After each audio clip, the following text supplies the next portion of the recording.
Hey guys, this is Pete from MyJewelryBench.com again, and today we're going to look at a Rolex GMT.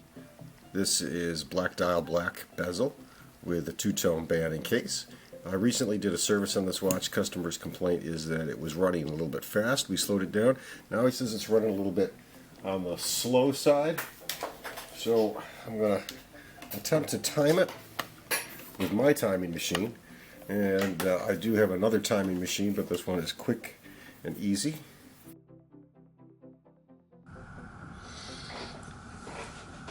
Okay, so let's try to get this adjusted.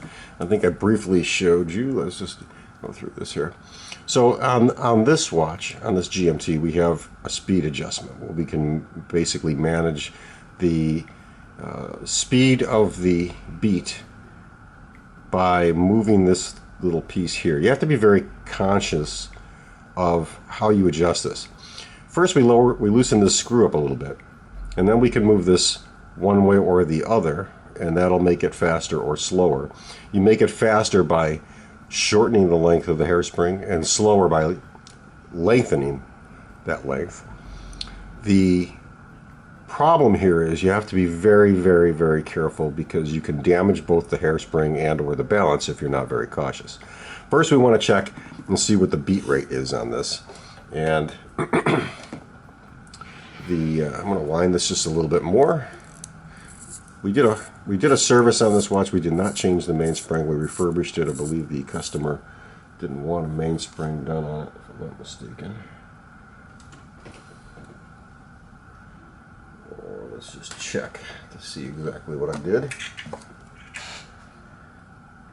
On my notes, we did a full service but no mainspring. So customer was trying to save a little money on the purchase of a new mainspring, which I want to emphasize. If you have a watch that's mechanical and it's more than 7 or 8 years old and you wear it every day, then when you have a full service done on the watch, you should always consider putting a new mainspring in it. The reason being is that mainsprings do wear out. So you want to have them work as perfect as possible. Now I've seen mainsprings in pocket watches will last 100 to 125 years as long as they don't break.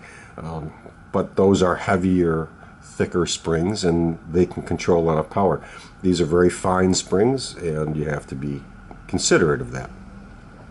So let's just give this a quick beat test, and we have on the display here. If you look on the timing machine, I'm going to get this rated here. It takes a little time. And you can see I'm at 14,399. So it is running a little bit slow. And that's not good. So we want to speed this up just ever so slightly, because that slowness is obviously affecting the time that the customers wear this watch. So I'm going to turn that off. We're going to make the quick adjustment on this. I'm going to zoom in a little bit here.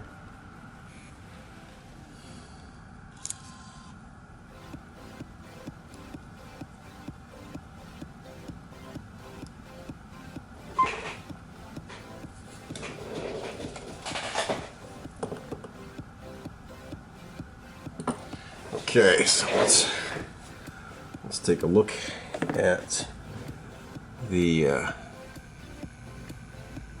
timing of this. And what I want to do is grab my screwdriver. I'm going to loosen this up just a little bit.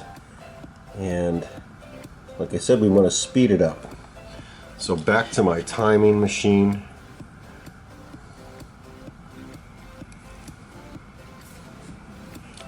I can do this.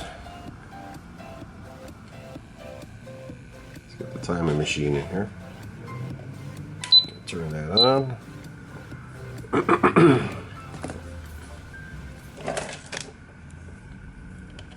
I'm actually going to use a third hand here. That way I can get this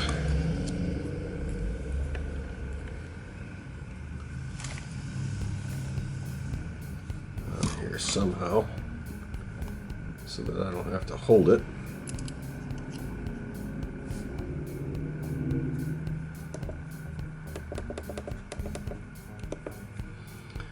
Let's see what that comes in at.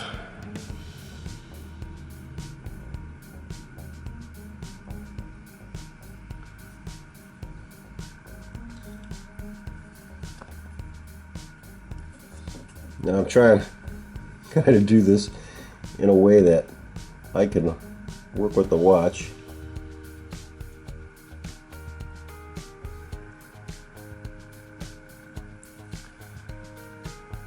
And try to get this sped up using my hands in a cramped position.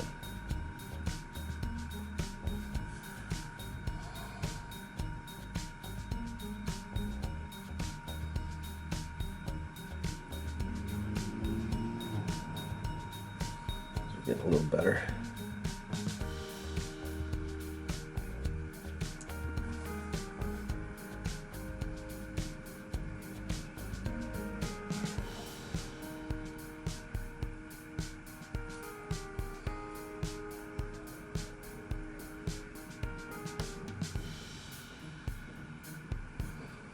Get a little faster.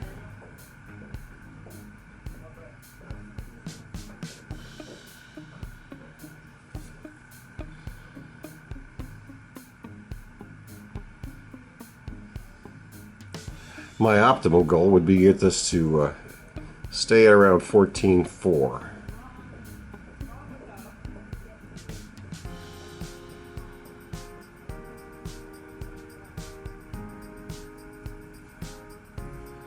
Of course, we have to have the sensor in the right position.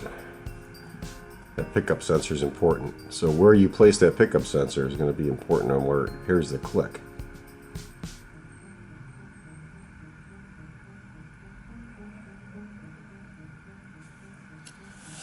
Okay, I'm just going to move it out of sight here, make a little bit better adjustment.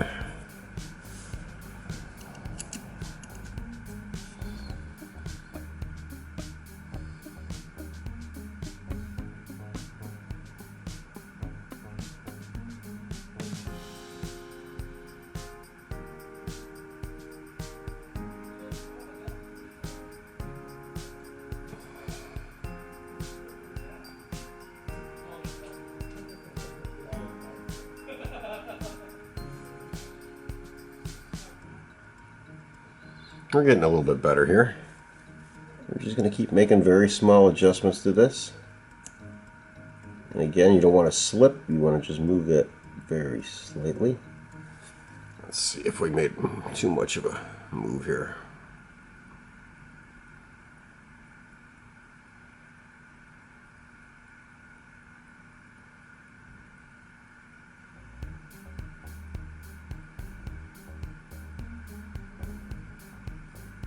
This is not the best timing machine. I've got a link for a better timing machine that works much better than this one in the description below, so you can click that link. It is an Amazon affiliate link, so I do get a very, very small commission when you buy it. So if you do want one, please consider buying it from my link below so that I can get a little something. It helps keep this channel going. So now you can see we're getting a little bit better here. 14.4, a little bit below that.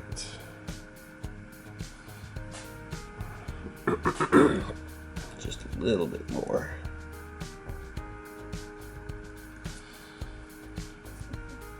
Now every time you make a touch to the watch, you have to kind of step back, and you really shouldn't be talking because the sensor is going to be sensitive enough to pick up my voice.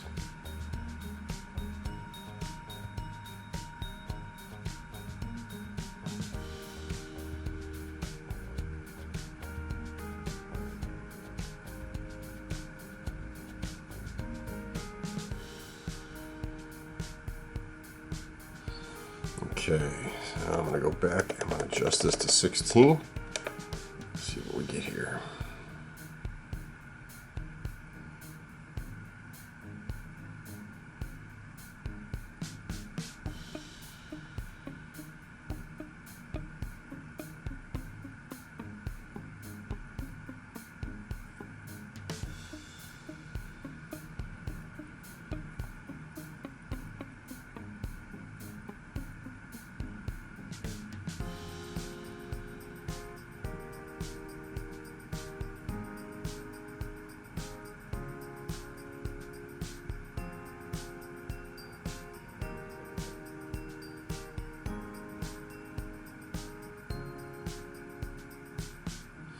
That's getting a whole lot better. I'm just going to move that in a little bit more.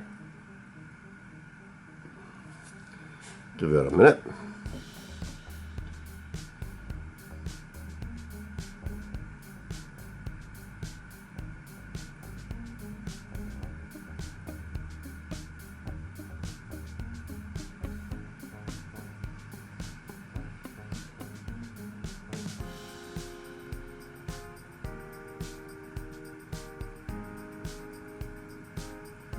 Okay, I'm pretty happy with that. I'm going to go over to beat error, and we're going to just test the beat error here.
Now, if you notice, the beat error is about 0 to 1 millisecond, and that's 1/1000th of a second off. That's I kind of like that. So our beat error is looking pretty good. Theoretically, this watch should be keeping very, very good time. So the trick now is to determine whether it worked or not.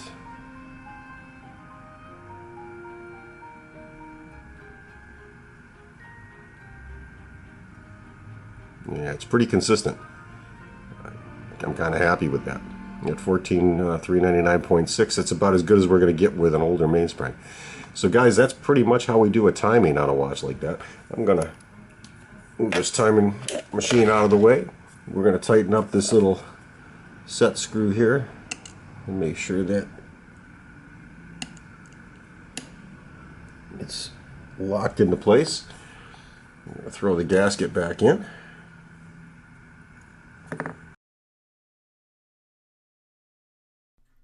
Well, that covers basic timing of a watch. I just wanted to cover this little trick that we do when we service a watch. We have to time it. Sometimes they'll come back a couple days later. May not be accurate. Hope you liked this video. If you did, give it a thumbs up. If you want to share it, I'd appreciate it. If you have any questions, please leave them in the comments below. Hope you guys enjoyed this. Take care and have a good day.